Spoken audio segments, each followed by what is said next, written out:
2 days ago, we learned that West Ham were going to have to sell players in order to buy players. Now, I think the obvious thing to assume when you hear that news is that we're poor, we have no money. That's not the case at all. There is actually money there available for us to buy players. It's just the rules that are stopping us spending it. In fact, we spoke to Kieran Maguire on Hammer's Chat a couple of months ago, and he made the comment that West Ham were cash rich. West Ham had a lot of money that we could spend. We certainly have a lot of very, very rich benefactors who we could call on. Basically, if West Ham really desperately needed a player for £30 million, the funds would be found. We also have almost an overdraft facility option available to us as well, which is something I guess we wouldn't necessarily want to call on, but the funds are there to buy a player. It's just the rules that are really stopping us doing so. So we were very much told it was one out and one in. So in order to do that, I found myself thinking, well, who's it going to be easy to get out quickly? What's going to be a stumbling block? So I thought what we'd do is we'd have a look at the players now, look at the values, what they're worth, and just think how likely it is that we're going to be able to get this done, because it does appear to be something into selling players is always going to be the most difficult thing. That much is true. So I just want to have a little look at the players now and think, where are we with these? Because there are some players who maybe a month ago a few of us didn't think would be leaving, who I think are leaving now anyway, or at least very, very close to it. So let's just get it done very, very quickly, otherwise this video will drag on for a long, long time. The first one is Nayef Aguerd. If you'd have asked me 2 weeks ago, is Nayef Aguerd leaving West Ham, I'd have said no. If you ask me now, I think there's a real possibility. I really do. There appears to be a little bit of a discord, a little bit of discontent, should I say, between the club and the player. There's definitely interest in the player from France. But if you remember when I did the video earlier on, I spoke about how difficult it is for teams to buy players from other Premier League clubs, because the Premier League clubs are so rich. You'll end up paying a premium. There's no other country in the world that can match the riches on offer in the Premier League. There are some individual clubs who are individually rich, but over a course of a whole league, not so much.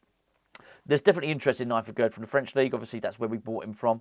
But I think they're going to find it very, very hard to match what we paid for him. However, I do think he's available from West Ham. I really do. How much would we get for him? Not the 30 million. Now, I'm not sure we've paid all of the 30 million because that's just not how transfers work. But I do think if someone in France can come up with 20 odd million, I think that would probably get you Nayef Aguerd. I don't know this to be the case at all. It's just what I expect to happen. So could he go? Yes, I do. But I don't think it'd be a quick transfer, because I think there'd be a lot of back and forth, because West Ham are not going to be thrilled at taking a £10 million loss on a player over such a short period of time. It'd be an 18-month turnaround, wouldn't it? Let's get on to Danny Ings. Danny Ings going to have to take a drop in wages. We bought him 15 million. I think we'd be lucky to get 5. And when I say lucky to get 5, I don't know why I said 5. I actually had 3 or 4 in my head.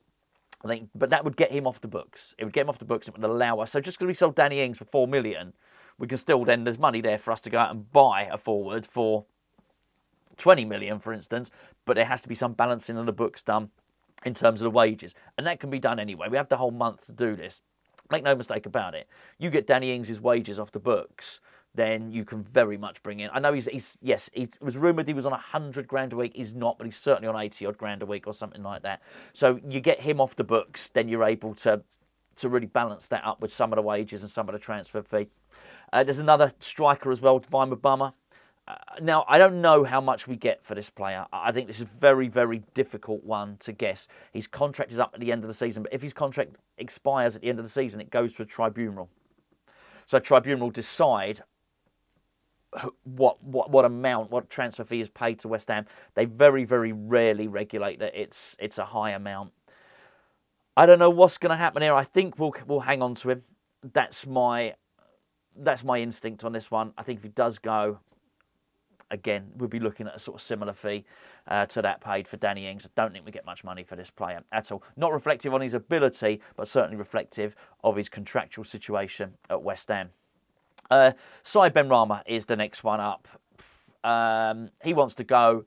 There's definitely appetite to buy him.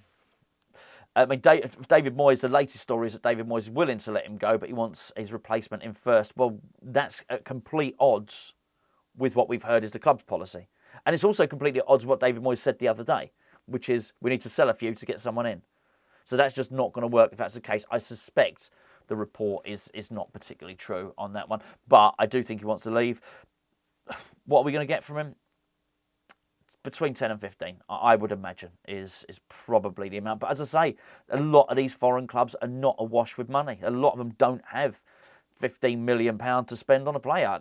It's just the case. It's particularly the clubs that are going to be interested inside Benrahma. So that one's going to be... I don't think that's going to be a quick transfer that gets done. I really, really don't.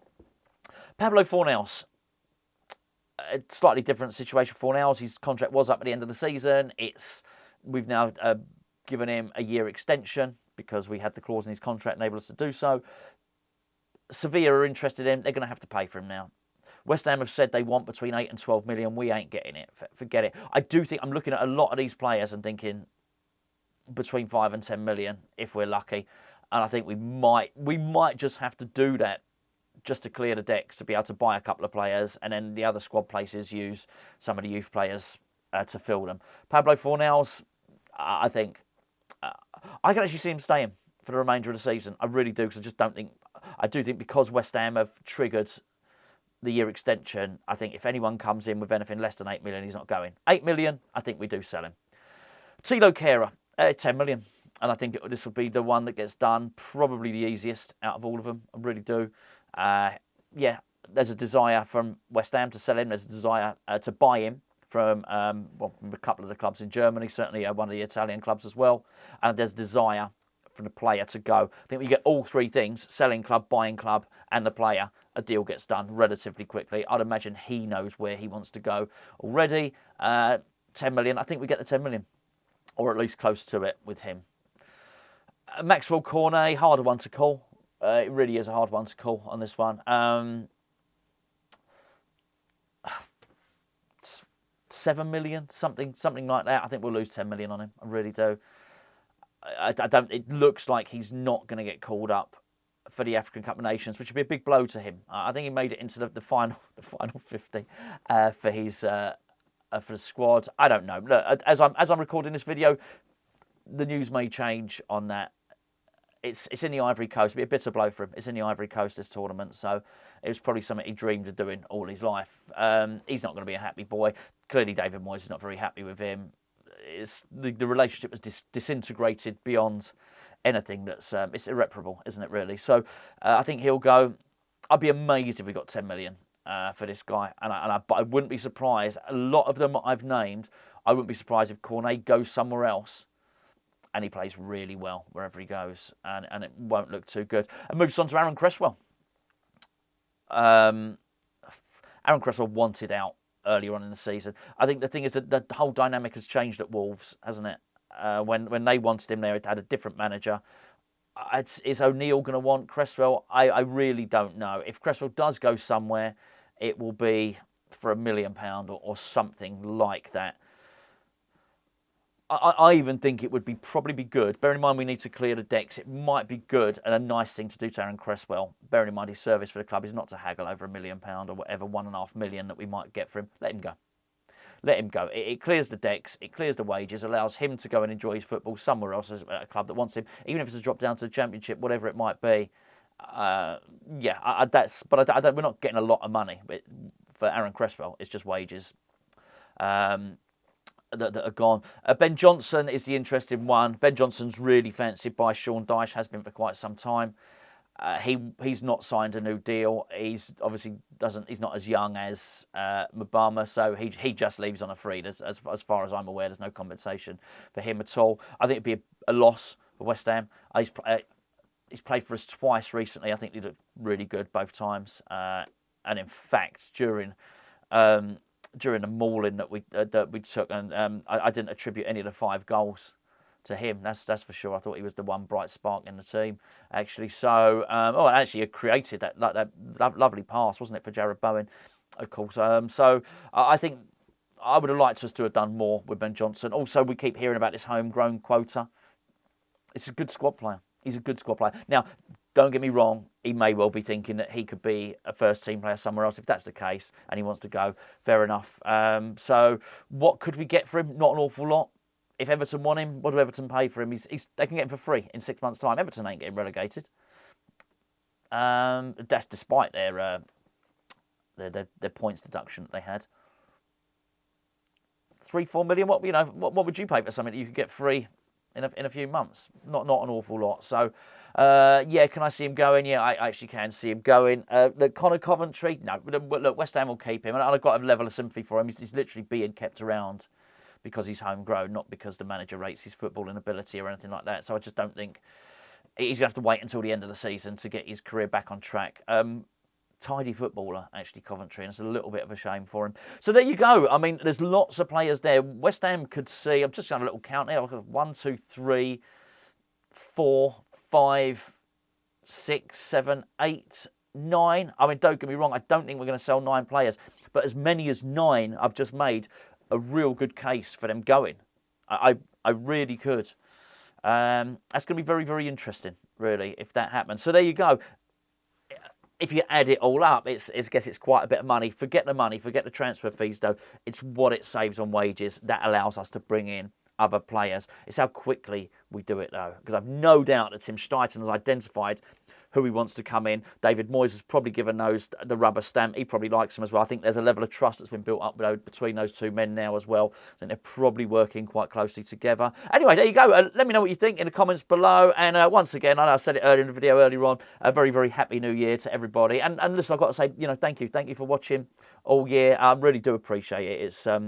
It's incredible that I actually ended up doing this as a job. And, well, for those of you that know my story, it certainly wasn't the intention at all. Lost my business during COVID. Lots and lots of strange stuff happened. And I find myself talking about West Ham every day as a job. And I feel very, very blessed to do so. I certainly couldn't do it without you lot. Thank you so much to all of you that watch. I know you have to suffer the adverts on here. I do apologise for that. But it's literally that.